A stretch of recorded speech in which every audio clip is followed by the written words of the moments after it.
안녕하십니까? 많이 더우시죠? 안 더우신가요? 많이 덥죠? 예, 저도 많이 덥습니다. 어, 예, 비가 와도 덥고요. 또 비가 그치니까 더 덥고요. 땀이 많이 나는데 하루에 몇 번의 옷을 갈아입는지 모르겠습니다. 특별히 더위 때문에 건강 좀 잃지 않도록 조심하시고요. 제가 예전에 좀 말랐을 때는 자주 쓰러졌습니다. 상상이 안 가시죠? 이 키에 65kg 나갈 때는 자주 쓰러졌는데 살찌고서는 쓰러지진 않는데 맥이 없습니다.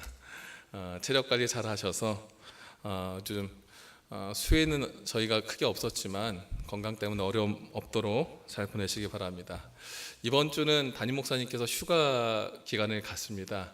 지난 일요일부터 이번 금요일까지 저희가 담임 목사님께서 필리핀에 가족들과 좀 여행 중에 있습니다. 여기보다는 시원하다고 연락이 왔고요. 또 자녀들과 즐거운 시간 보내고 있는 것을 사진으로 보내오셨습니다.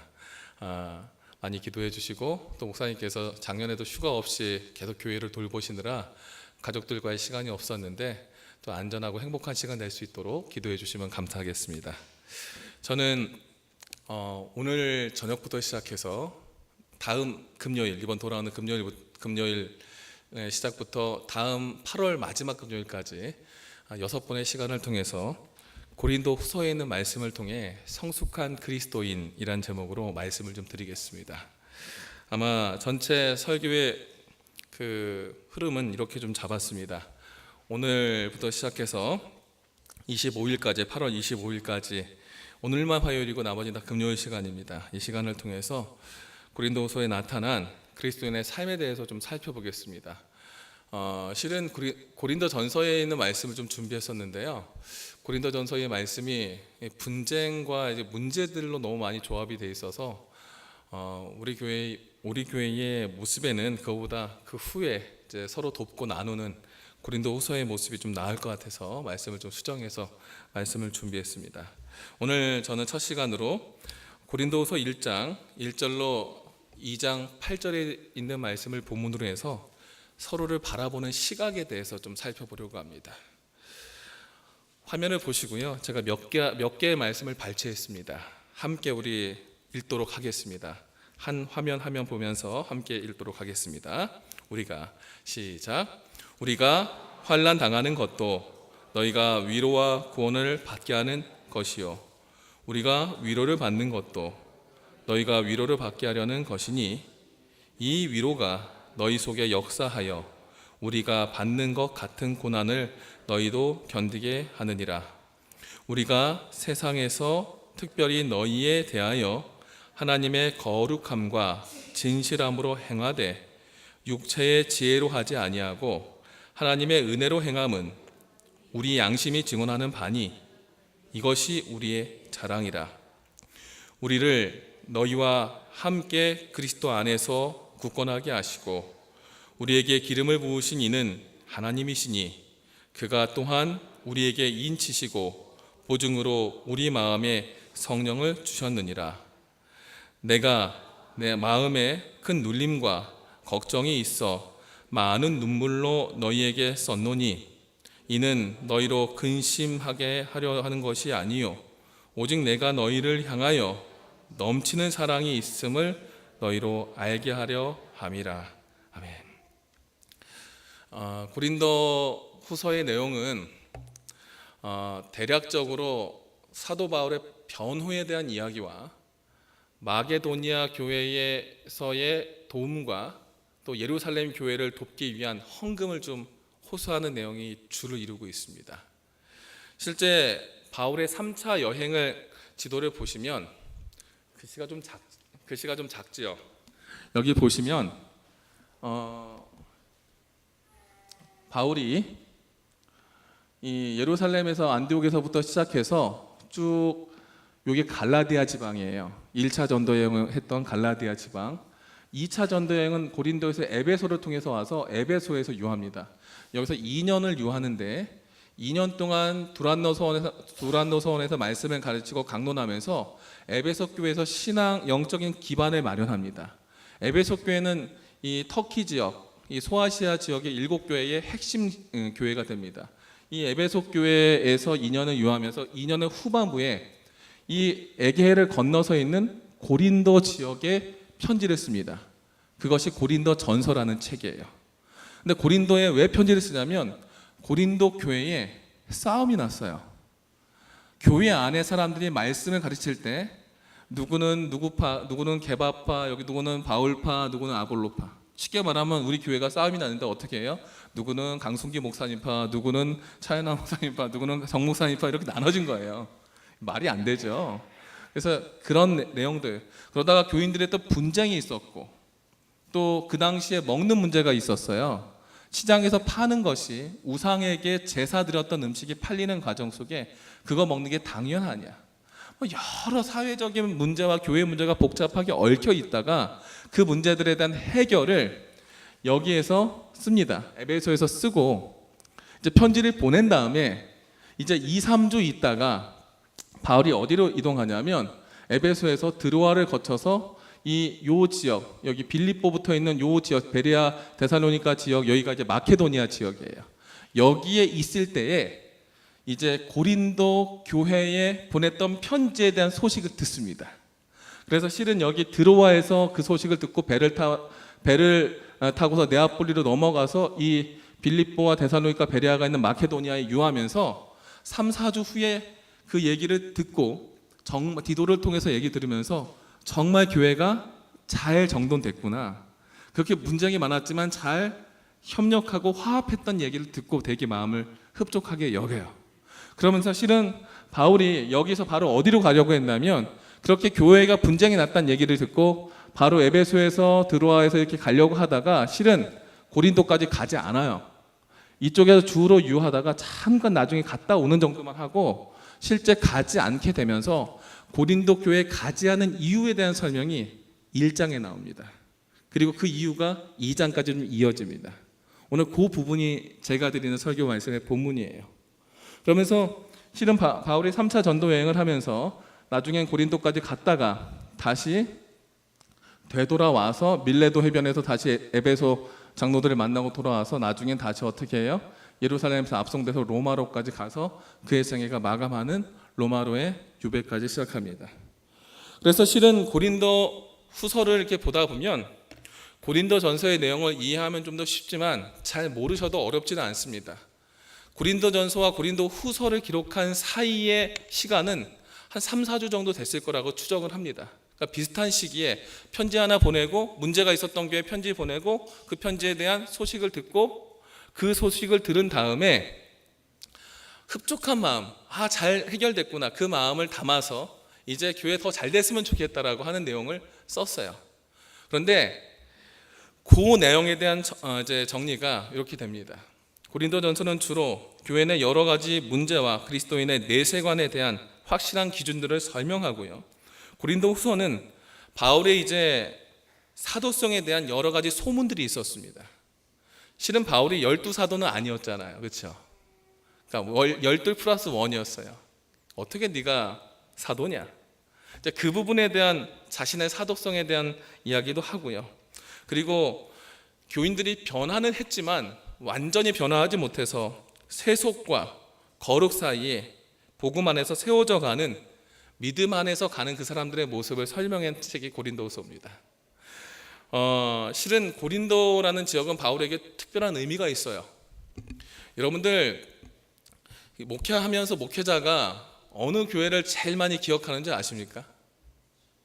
편하게 있었던 교회일까요? 고생했던 교회일까요? 목회자가 아니면서도 잘 아시네요. 예, 고생했던 교회를 더 알아요.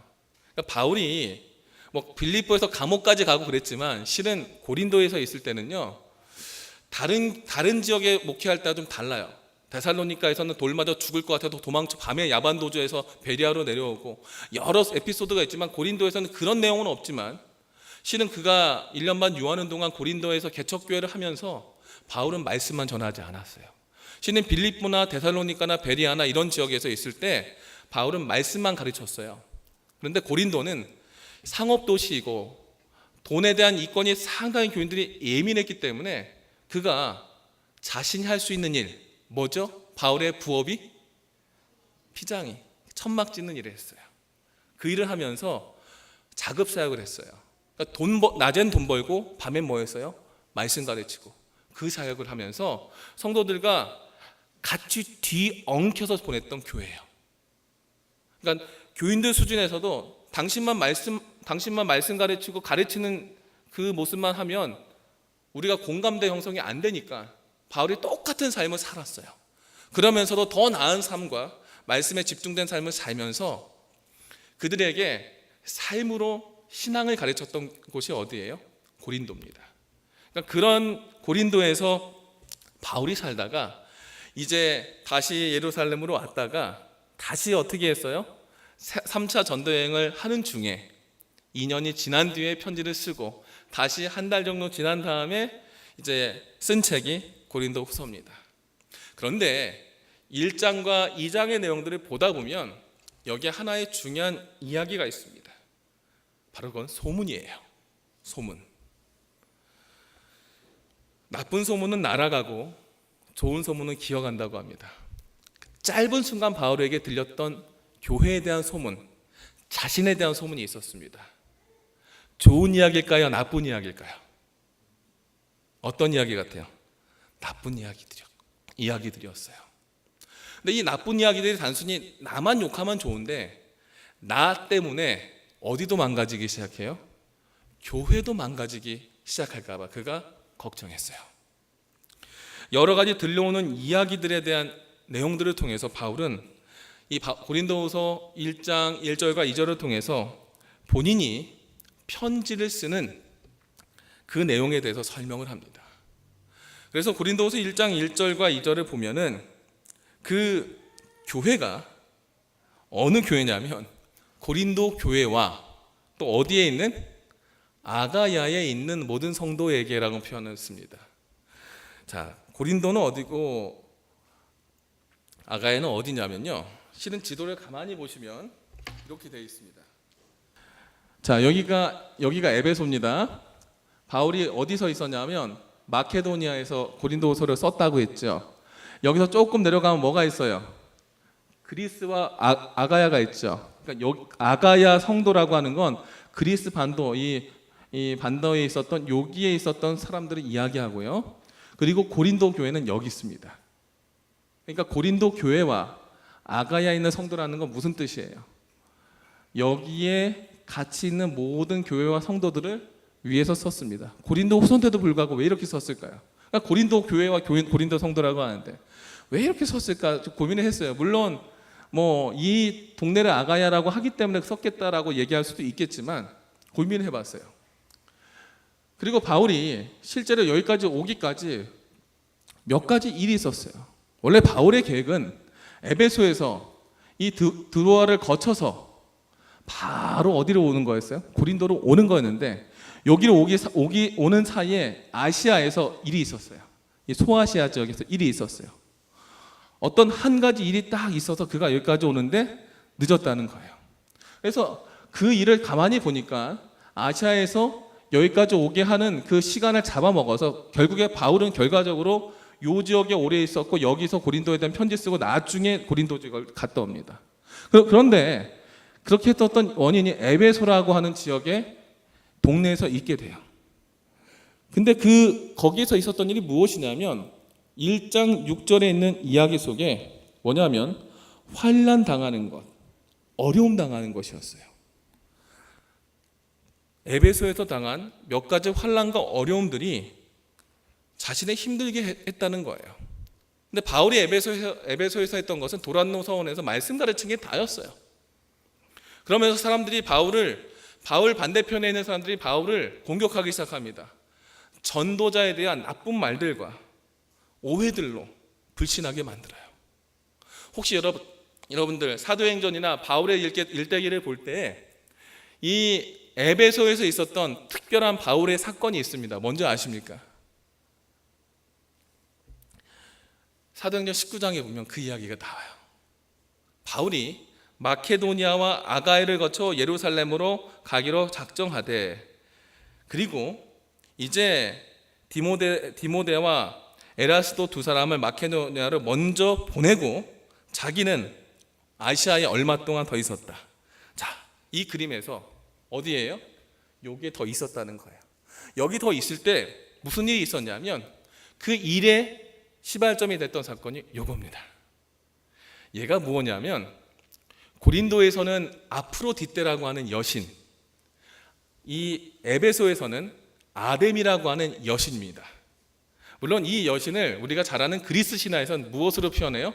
비너스 여신으로 표현합니다. 풍요와 다산의 신인 이 아데미 여신을 섬기는 사람들이 이 신전에 가서 절하고 신전의 우상을 사면서 어떻게 합니까? 그 안에서 이 신을 신봉했던 많은 신자들이 그 우상을 사오면서 거기에서 은으로 뭐 만들고 금으로 만들고 하면서 우상 만들었던 사람들이 그거 팔아가지고 뭐 했어요? 생계를 유지했어요. 혹시 여러분 절이나 이런 데 가시면 그 절 앞에, 유명한 절 앞에 거기 노점상이나 뭐가 있어요, 없어요? 있지요. 우리는 가면 그냥 효자손 하나 사오거나 등 누르는 거 사오고 그렇죠. 근데 실제로 이 절에 다니시는 분들이 그런 데 가면 뭐 사오는지 아시죠? 그런 거 안 사고 뭐 사요? 불상 사고요. 염주 삽니다. 저희도 어릴 때 많이 사왔던 기억이 있습니다. 그리고 잘 모십니다, 그걸. 그리고 절에 잘 가지 못하니까 어떻게 해요? 그 앞에서 기도해요. 그러니까 여기 아데미 여신을 섬기는 사람들이 많이 오는 그 신전에 바울이 와서 전도하다 보니까 이 신내린 사람들도 다 누구 편이 됐어요? 바울 편이 되고, 오히려 이 신전에서 일하는 사람들이 바울의 편에서 이 그리스도인이 돼서 우상을 다 불태워버리고 하나님 편에 딱 들어와 버리니까 결과적으로 목사가 개종해버리는데 교인들이 와해가 돼요? 안 돼요? 와해가 됐죠.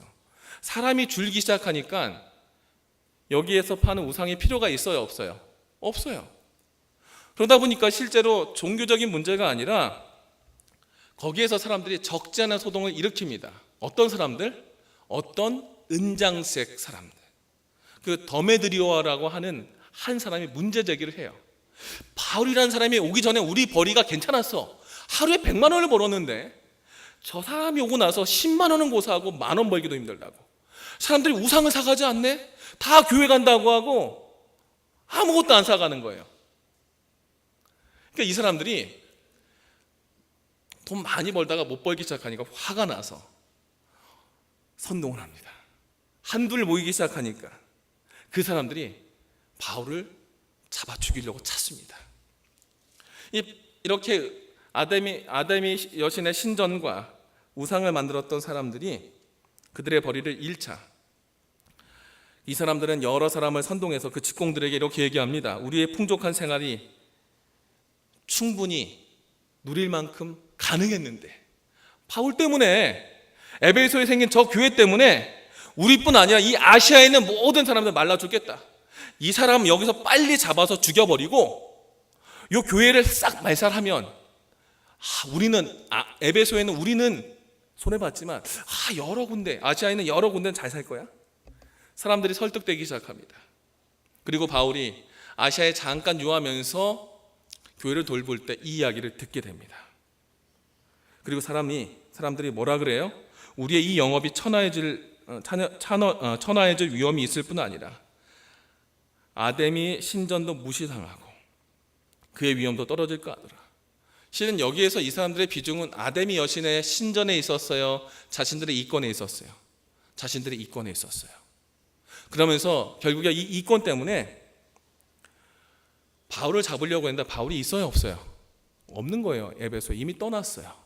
그러니 아시아로 쫓아가서 찾으려고 하고, 그 소문이 먼저 바울에게 다다르니까 바울이 그 심각한 얘기를 듣습니다. 그런데 여러분, 사람이 가는 속도와 소문이 가는 속도는 어떤 게 더 빠른가요? 사람이 빨라요? 소문이 빨라요? 소문이 훨씬 빨라요. 이미 이 소문들이 여기저기 들려버린 거예요. 근데 참 소문은 놀라운 게, 말이 한 번 건너고 두 번 건너면 말이 같은 뜻으로 가요? 다른 뜻으로 가요? 더 좋은 뜻으로 가요? 더 나쁜 뜻으로 가요?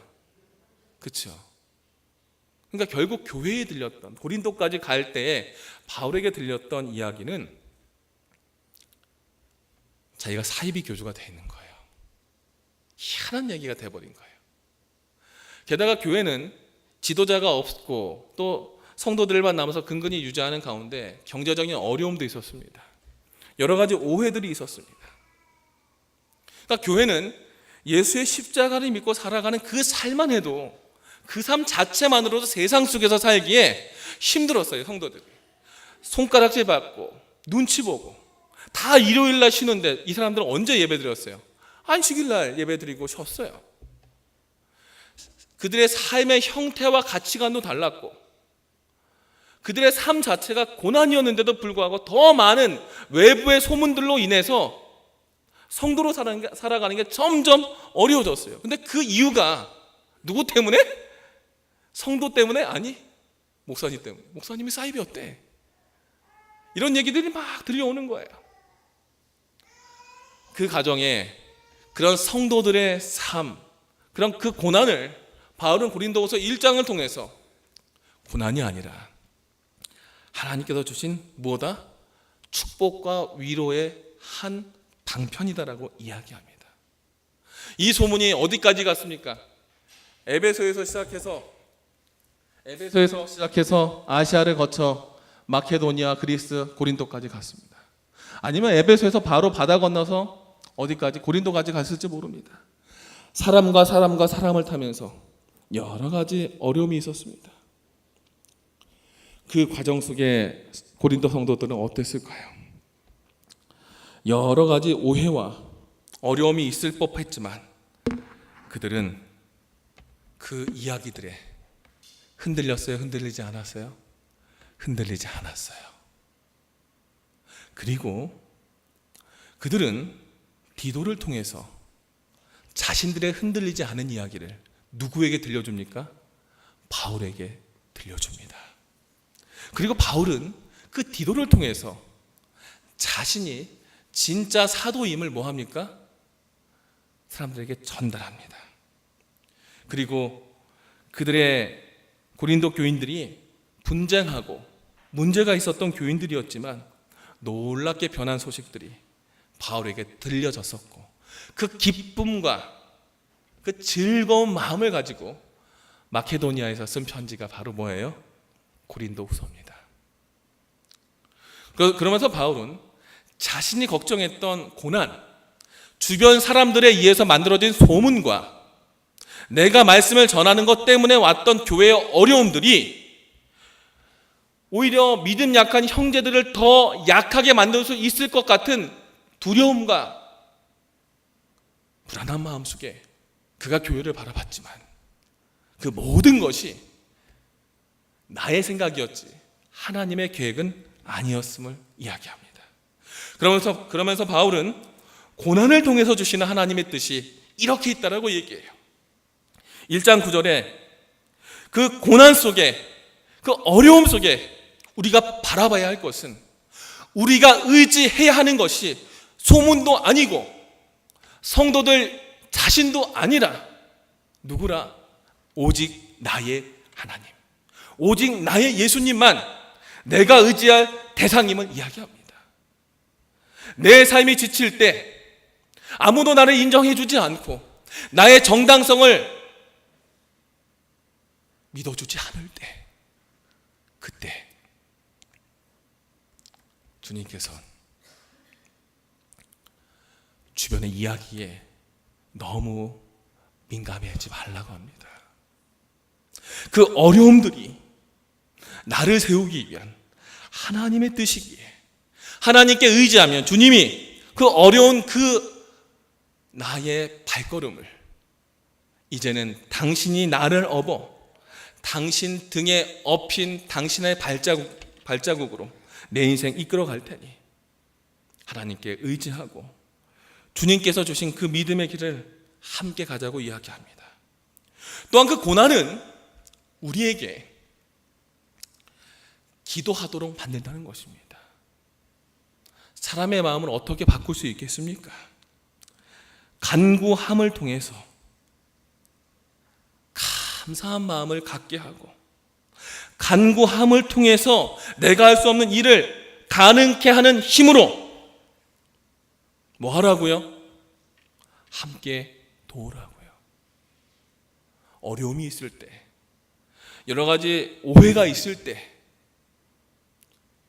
내 삶에 힘든 일이 있을 때, 여러분, 그거는 하나님께서 나에게 다시 기도하게 하신 순간임을 기억하시기 바랍니다. 갈대입니다. 흔들리는 갈대는 바람의 방향에 따라서 바뀌어야 안 바뀌어야 계속 모양이 바뀝니다. 그런데요, 이 갈대는 웬만한 바람에도 뭐 하지 않아요? 아주 드러눕지는 않습니다.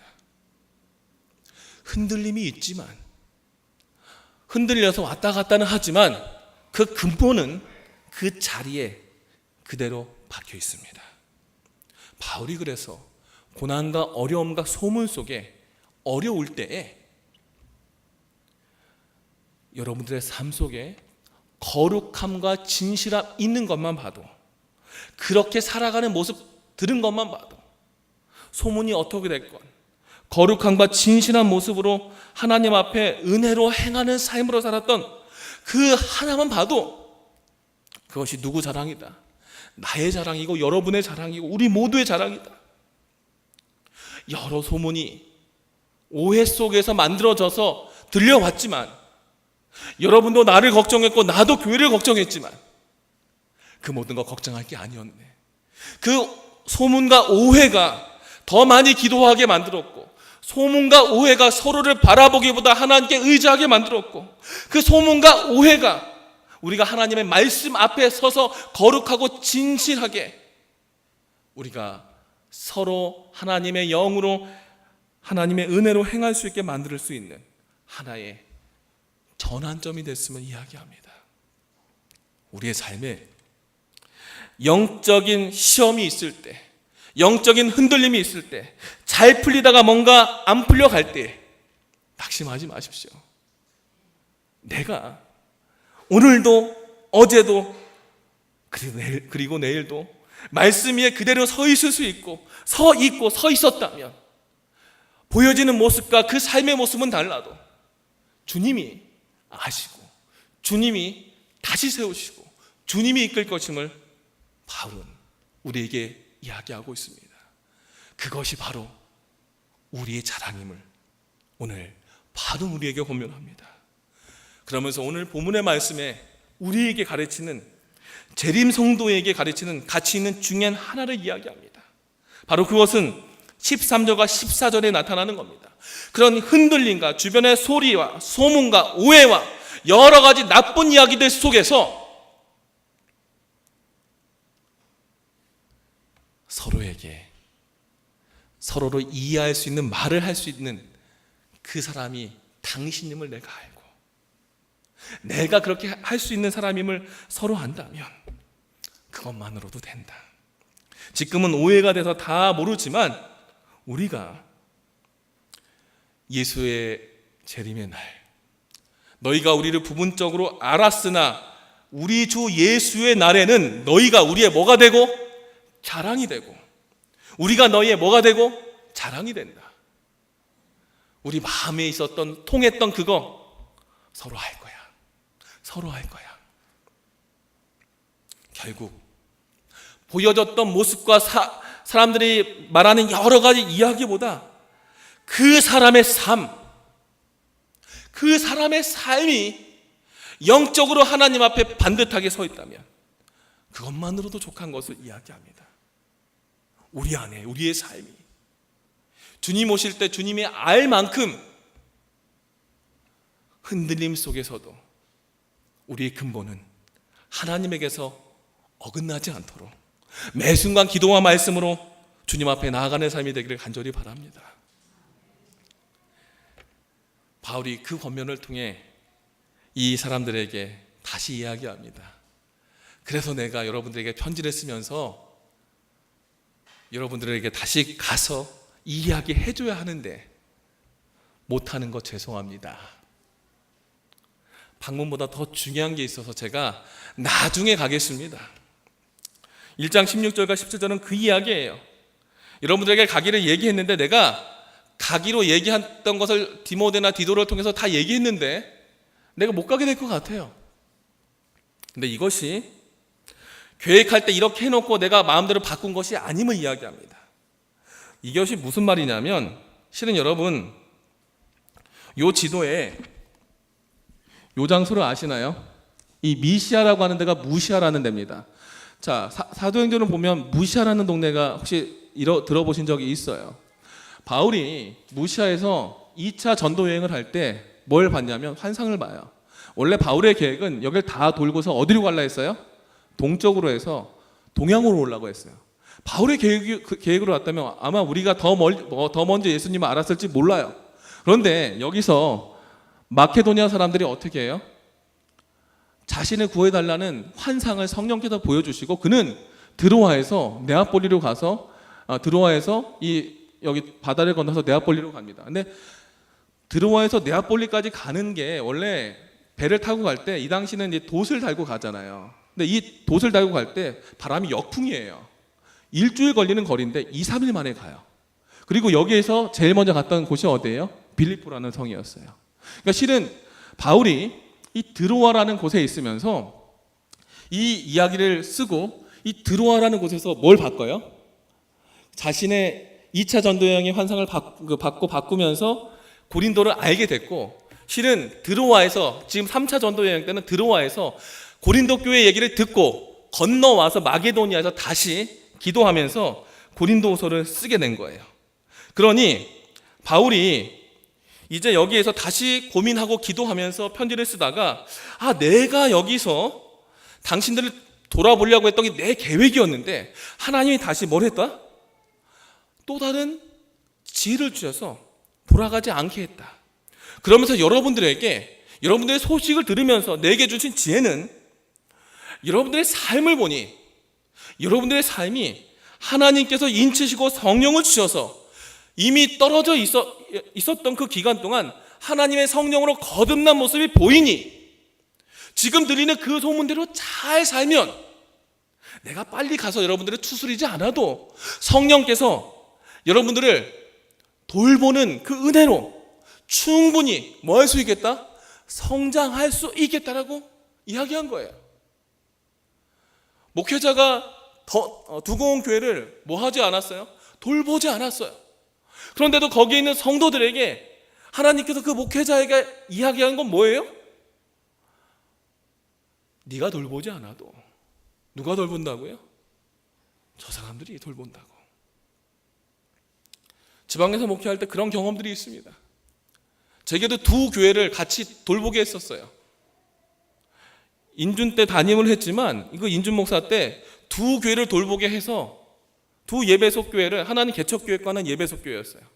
그래서 같이 가서 전도 활동도 하고 했는데 실은 안식일날 내 교회 비우는 게 부담이 돼서 못 갔어요.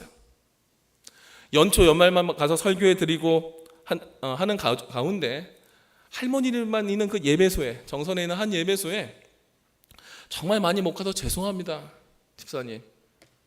근데 그분이 이런 얘기를 해요.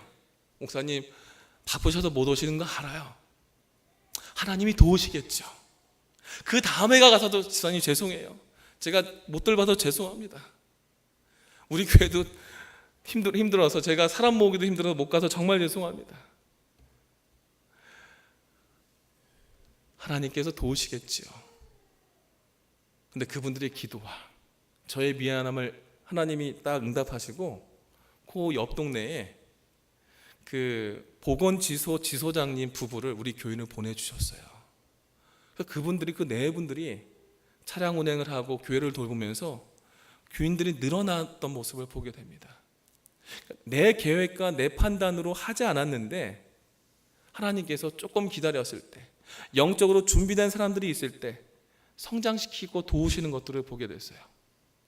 고린도 교회도 마찬가지였어요. 고린도 전설을 보시면 맨 싸우고 소송하고 이런 문제 속에 교회가 불안했지만 성장했던 모습과 여러 가지 이야기들 속에 그 모습 보니 당신들은 세속적인 사람이 아니라 성령께서 이끄시는 성령에 감동된 사람들이 여러분이니 내가 가지 않아도 여러분 돌봄을 받겠습니다. 그래서 대신 내가 가지 않는 대신 여러분들에게 뭘 씁니다? 이 편지 씁니다. 이 편지를 쓰는데 내가 만나서 다 하지 못할 이야기들 다 쓰겠습니다. 여러분들 혹시 편지 써보신 적 있나요? 저도 중학교 때 교회 처음 나와서 안면도에 야영에 가서 만난 친구와 남자아이예요. 여자아이가 아니라 만난 친구와 1년을 넘게 편지를 썼던 적이 있습니다. 한 2년을 썼던 것 같아요. 제가 한삼에 입학한 다음까지 썼으니까요. 그 아이와 편지를 쓸 때 남자들끼리 무슨 할 리가 있을지 모르겠는데 그때 열심히 썼던 것 같아요. 펜펠이라고 하죠. 그때 당시 한참 그거 하면서 쓰면서 말로 다 하지 못했던 여러 얘기들을 써주면서 편지가 오고 가면서 느껴지는 뭐 하나가 있어요. 그게 뭔지 아세요? 많은 정보는 다 가지 못해요. 글 때문에. 하지만 그 편지 한 장이 오고 가는 그 가운데에서 받아지는 뭐가 있어요? 마음이 있습니다. 따뜻함이 있고요. 사랑이 있어요. 바울이 그 얘기를 한 거예요. 내가 계획을 바꿔서 못 가지만 여러분들에게 편지 쓰는데 2장 4장 그 편지에 내가 편지 어떻게 썼다고요? 내 마음에 큰 눌림과 걱정이 있어 많은 눈물로 너에게 뭐 했다? 편지 썼다. 내가 그 감동과 감정을 이 글에 담아서 그 사랑을 여러분들에게 알게 하기 위해서 썼다. 가서 보지 못하지만 성령께서 인치시고 이끄시며 우리의 마음과 마음을 이끌어 주시는 것을 여러분들이 이 편지를 통해서 아는 그 순간 우리는 그 내가 사랑하는 그 사랑, 그 하늘의 사랑을 가지고 분명히 느끼게 될 테니 그 사랑을 잘 마음에 담아서 여러분들 성도들에게 여러분들 주변 사람들에게 뭐 하라고요? 나타내라고 이야기한 겁니다. 이것이 고린도 후서에 들어가는 이야기고요.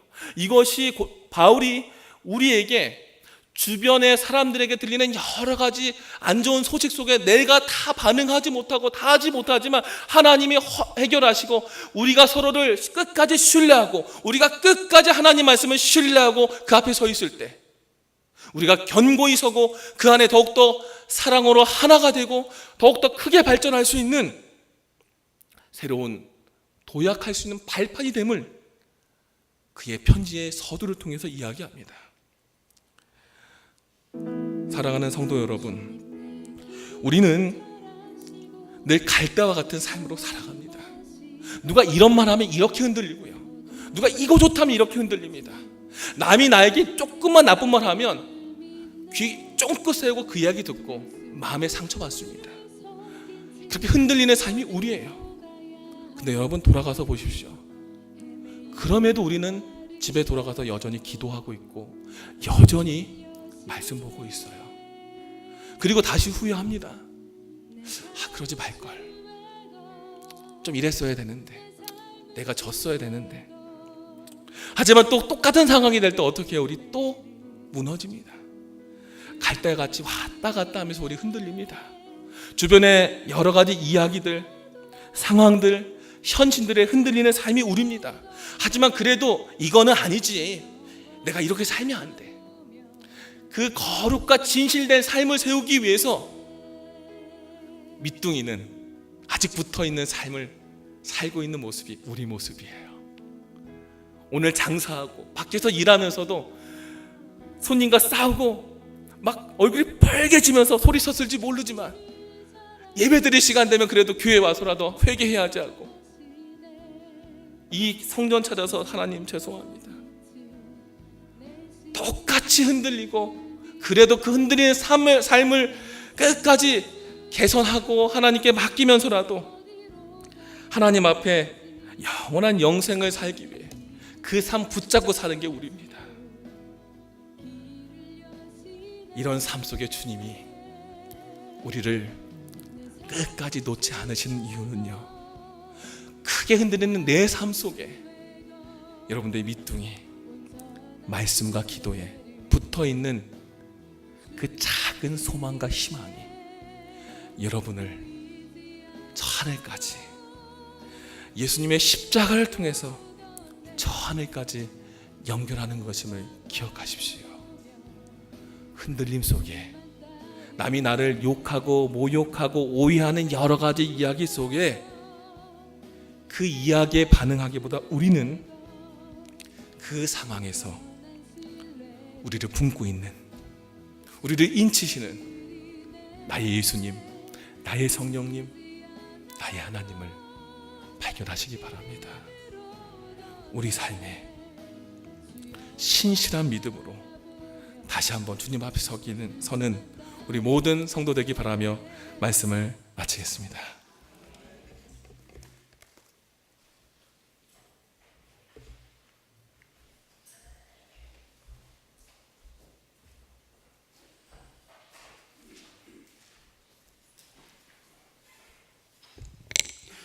우리 마치는 찬미 503장 부르겠습니다. 503